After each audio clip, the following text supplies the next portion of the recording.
Hey guys, welcome to another fat loss video lesson, and in today's edition, I'm going to be explaining to you why making large reductions to your overall calorie intake and meal frequency will actually work against you and cause you to gain more fat over the long run rather than lose it.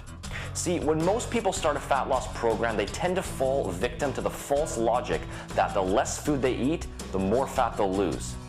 While it might seem to make sense on the surface, the reality is that this crash dieting approach is literally one of the absolute worst things you could possibly do if your goal is to burn off body fat and keep it off over the long run.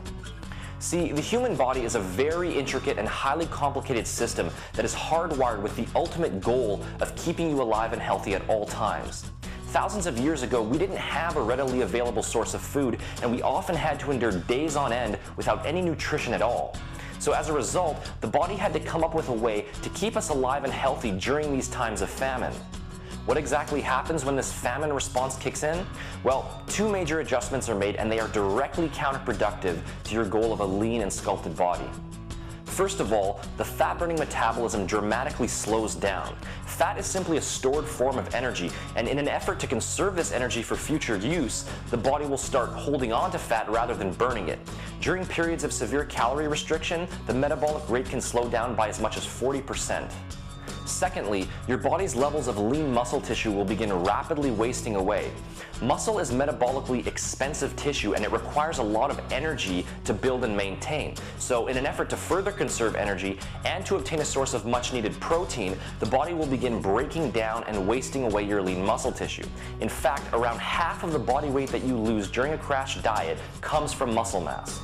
To sum these 2 points up, when you deprive your body of the calories that it needs each day for proper functioning, you begin storing more fat while losing lean muscle tissue. It's the ultimate double whammy and is the absolute opposite goal of what you should be striving for. So, how do we avoid all of these negative effects? Well, work with your biology, not against it. There are two main ways of doing this. Number one, create only a slight calorie deficit through your diet.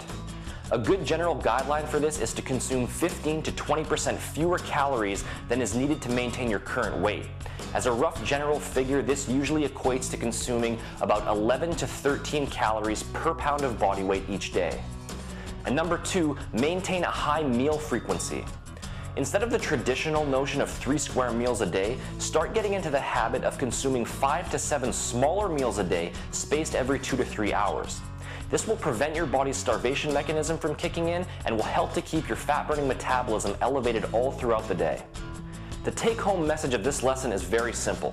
If you're serious about achieving a lean, sculpted, and defined body and maintaining it over the long run, a gentle, gradual dietary approach is the only realistic solution. Focus on a small calorie deficit through your diet, maintain a high meal frequency, and ensure that you're providing your body with all of the nutrients that it needs each day for proper functioning.